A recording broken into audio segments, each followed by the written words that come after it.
Olá, graça e paz, a paz do Senhor Jesus Cristo. É uma alegria muito grande poder voltar a falar com você através deste canal. Quero convidar você a, junto nesta oportunidade, meditar na bendita Palavra de Deus.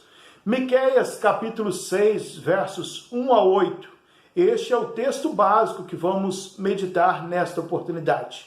Ore comigo, Senhor nosso Deus.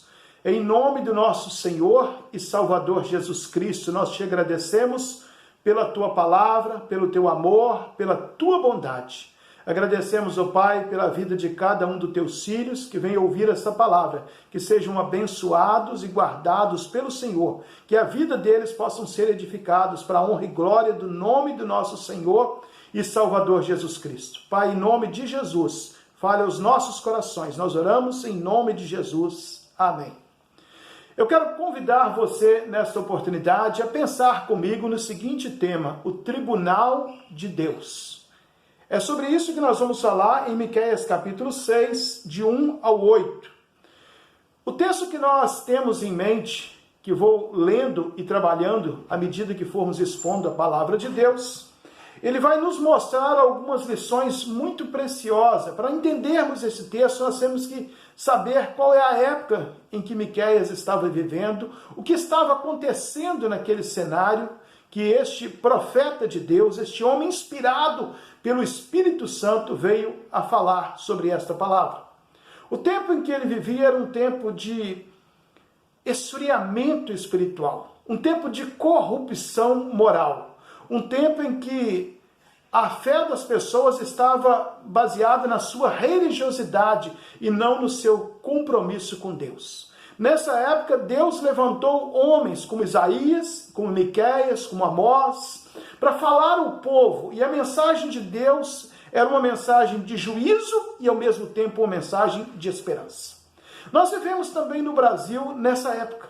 Uma época difícil, uma época onde a fé de muitos está baseada apenas na sua religiosidade, ou muitos estão vivendo a sua falta de fé.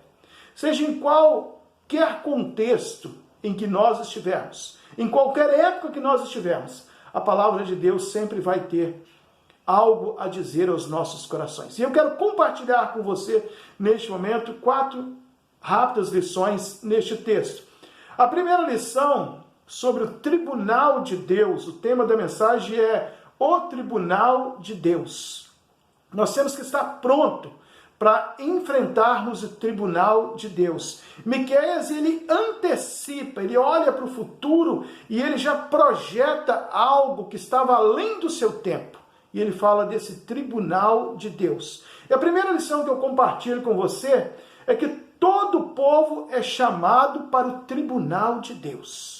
Queira ele, não queira, ele vai passar pelo tribunal de Deus. Os primeiros 2 versos dizem assim: ouve agora o que diz o Senhor, levanta-te, defende a tua causa diante dos montes e as montanhas, ouçam a tua voz.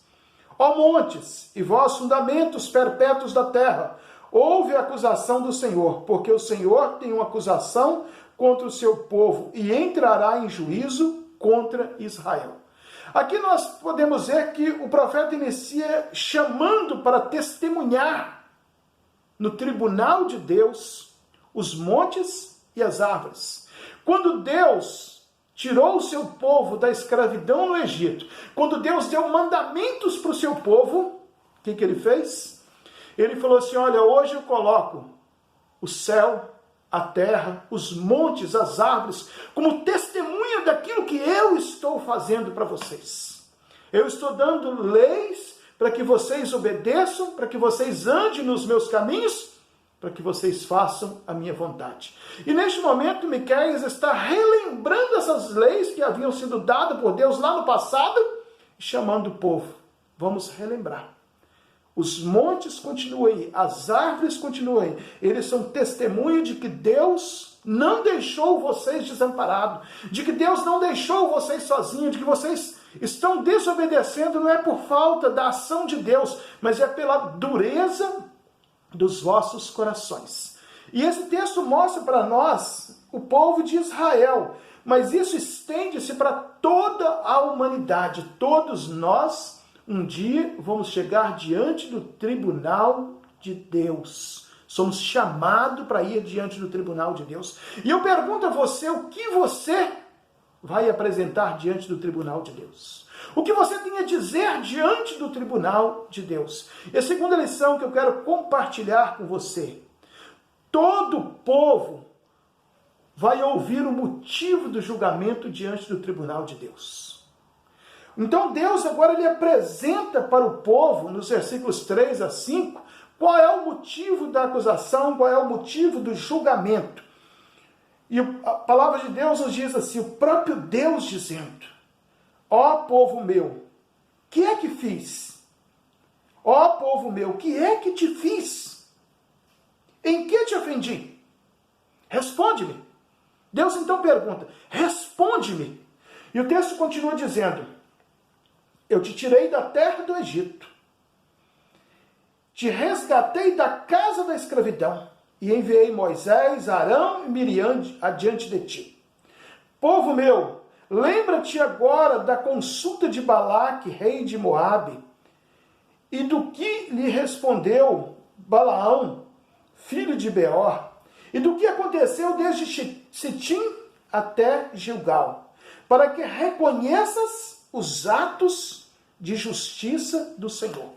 A palavra de Deus nos chama a atenção neste texto para mostrar para nós que Deus falou o motivo do julgamento. Por que que vocês estão aqui diante do meu tribunal? Eu vou explicar. Deus mesmo explica. E ele começa explicando dizendo, meu povo, o que é que eu te fiz? Será se um dia você chegar diante do tribunal de Deus e Deus fizer essa pergunta para você, o que é que eu te fiz? O que você pode responder para Deus? Qual será a sua resposta? Qual será a sua justificativa? E ele pergunta, responde-me. Eu te ofendi em alguma coisa? E ele vai falar assim, eu vou dizer para vocês. Se vocês não conseguem falar, eu explico. Então Deus mostra, olha, eu tirei você do Egito, ou seja, eu tirei você da escravidão. Eu libertei você. Deus está dizendo, é eu que libertei vocês, eu que tirei vocês da escravidão. Resgatei vocês. Não deixei vocês sozinhos. Eu enviei Moisés, eu enviei Arão, eu enviei Miriam diante de ti.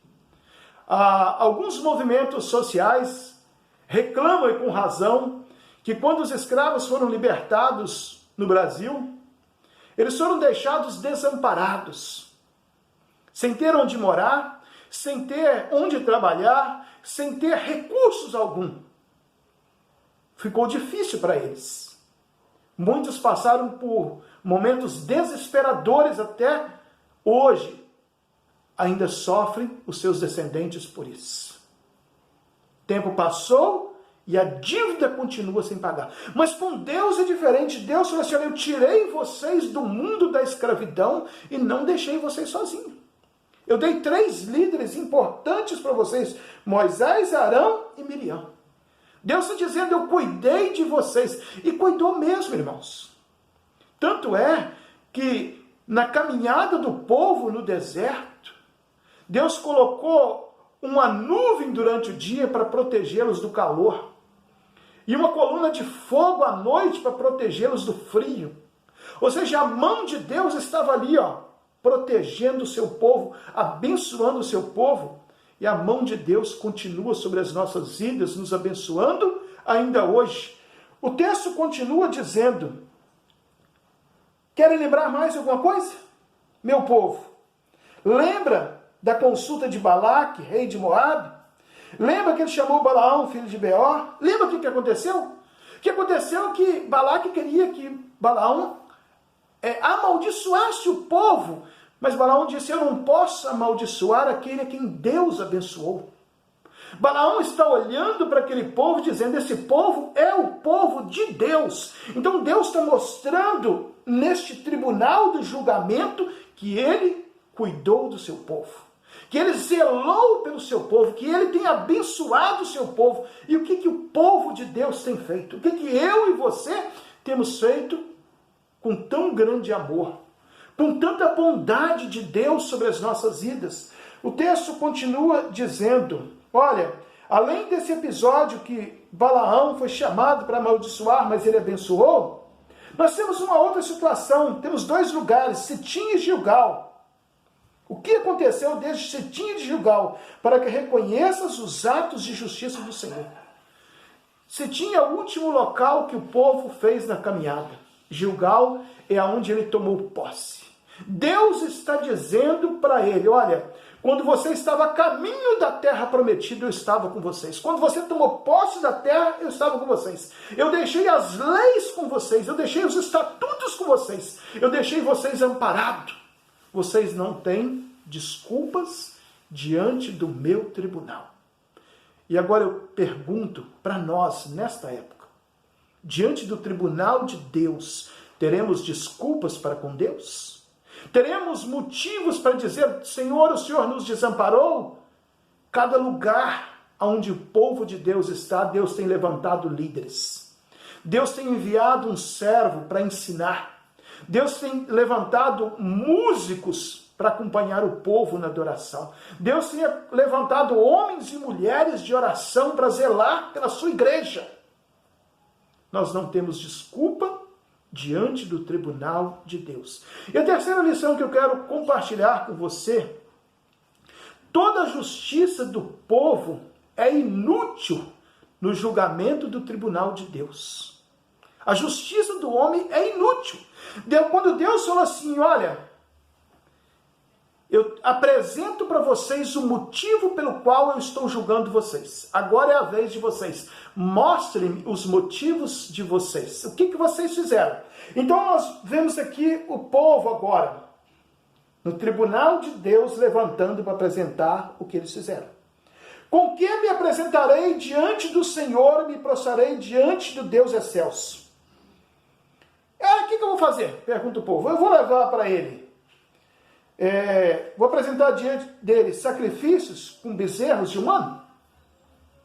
É isso que Deus quer? Eu vou apresentar para ele um bezerro, vou fazer um sacrifício e vou fazer um ritual?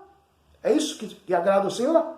O verso 7 diz assim, o Senhor se agradaria com milhares de carneiro ou com 10.000 ribeiros de azeite? Aqui eles estão dizendo assim, olha, se o bezerro não for bom, que tal milhares de carneiro, igual aquele dia que Salomão fez aquele mega sacrifício? Vamos fazer tudo isso. Nós queremos pagar. Não dá não, o carneiro não é suficiente. E azeite, muito azeite, ribeiros, 10.000 ribeiros de azeite. E ainda vai, se isso tudo não for bom, nós vamos sacrificar o nosso primogênito. Isso agrada ao Senhor? Eles colocam tudo isso diante de Deus, como que dizendo, nós estamos dispostos a pagar. Só que ali eles estavam esquecendo que não existe pagamento diante de Deus. O pagamento para com Deus foi feito por Jesus na cruz. Só resta a nós obediência, só resta a nós coração arrependido, só resta a nós nos prostrarmos diante de Deus e adorá-lo. E uma quarta lição que eu quero compartilhar com você, diante do tribunal de Deus, todo o povo é chamado para se preparar para o julgamento. Eu acho interessante que quando uma pessoa comete um crime, aqui no nosso país, quando ele é descoberto, ele é sentenciado, ele é julgado e ele é condenado. Aqui, Deus monta o seu tribunal, chama o povo e conversa com o povo. Deus está dizendo, o meu tribunal não é o tribunal definitivo. Ele está aberto hoje para você vir e mostrar que você está arrependido. Então Deus fala assim, o que você vai fazer diante do meu tribunal para ser bem sucedido? Ó homem, ele te declarou o que é bom. Por acaso o Senhor exige de ti alguma coisa além disto? Deus está dizendo, tudo que vocês estão apresentando não serve. O que serve então? Que pratiques a justiça, que ames a misericórdia e que andes humildemente com teu Deus. A primeira lição que nós podemos aprender aqui, esse texto nos dá 3 lições importantes, é praticar a justiça, ou seja, andar em conformidade com a vontade de Deus, com a palavra de Deus, tirando daqui o alimento para as nossas almas e a razão da nossa existência. Praticar a justiça, amar a misericórdia. Deus é especialista em misericórdia. A Bíblia diz que as misericórdias dele se renovam a cada manhã. Então, se Deus é especialista em misericórdia, Ele quer que nós também venhamos amar a misericórdia. Ele quer que nós venhamos agir com misericórdia para com aqueles que não merecem, porque nós não merecemos, mas Ele usou de misericórdia para conosco. E a terceira lição que este versículo nos ensina é andar com humildade diante de Deus. Se tem uma coisa que Deus abomina, que faz Deus detestar, é a arrogância. Então, o oposto da arrogância, Deus está dizendo, ande humildemente. O que é andar humildemente diante de Deus, você pergunta? Andar humildemente diante de Deus é entender que nós não somos capazes, que a nossa justiça não é suficiente, que por nossos méritos nós não vamos conseguir. Então nós vamos buscar quem pode nos ajudar. Quem? Jesus Cristo, o nosso Senhor e Salvador. Então, para nós finalizarmos esta mensagem, a minha conclusão é dizer para você, diante do tribunal de Deus, não vá com méritos próprios, vá com um advogado. Jesus Cristo, o nosso advogado. Amém? Que Deus te abençoe, que Deus te guarde, que Deus faça resplandecer o seu rosto sobre ti e tenha misericórdia de ti e te dê a paz.